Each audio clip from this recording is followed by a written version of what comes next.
आता ना मी ठरवलंय अधूनमधून एखादी साडी तरी घालायची, म्हणजे किमान आठवड्यातून एकदा दोनदा तरी साडी घालायची, मगच कपाटातल्या साड्या जुन्या होतील. बरं असो, आता ही जी साडी आहे ना लाल कलरची, तर ही पण खूप जास्त आवडते मला. पण या साडीला ना झालं काय ते सांगतेच मी तुम्हाला. तर उन्हाळ्यामध्ये ना मी गावाला गेली होती आणि तिथे एकदा मी ही साडी घातली होती, पण दुसऱ्या दिवशी माझ्या आईने ही साडी धुवून ना दगडाच्या खिळग्यावर सुकायला घातली होती. मग काय, उन्हाळ्याचं ऊन कसलं असतं माहितीच आहे ना. तर हे जे ग्रीन कलरचं बॉर्डर आहे ना, तर ते पूर्ण त्याचा रंग उडालेला होता. मग तेव्हापासून मी अधूनमधून घालायची, पण आता म्हटली चला ते आता ग्रीन कलरचं बॉर्डर्स काढून टाकते आणि जे फक्त रेड कलरचं होतं ना, तर तेच मी साडीला लावून घ्यायचं होतं. पण आमची सारखी आज सकाळपासून लाईट जायचं यायचं असंच होतं. लाईट आल्यानंतर ना ह्या कामाला सुरुवात केली, जे 2 दिवस झालं पेंडिंगमध्ये होतं. तर आता हे वॉलपेपर कुठं लावणार आहे तुम्हाला थोडंफार अंदाज आलाच असेल इथं थांबले म्हणून. याच्या आधी ना मी जे गहू आणि तांदळाची पोती असतात ना, तर तेच कट करून वापरायची.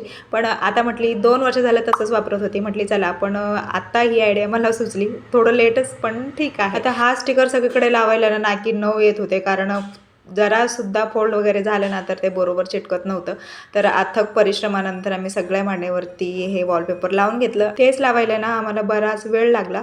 त्यानंतर रात्रीच्या जेवणाची तयारी होती. इथे भाकरी, भात आणि शेवग्याची आमटी असं काही जेवण होतं आजचं. आणि आधीपेक्षा ना हे वॉलपेपर लावल्यानंतर ही मांडणी कशी दिसते ते नक्की सांगा कमेंटमध्ये. तर खूप छान असं स्वच्छ दिसत होतं. तिथे गेल्यानंतर वेगळंच फील येत होतं.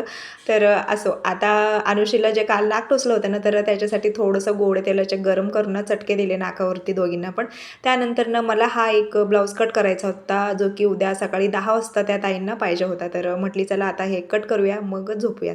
तर चला बाय.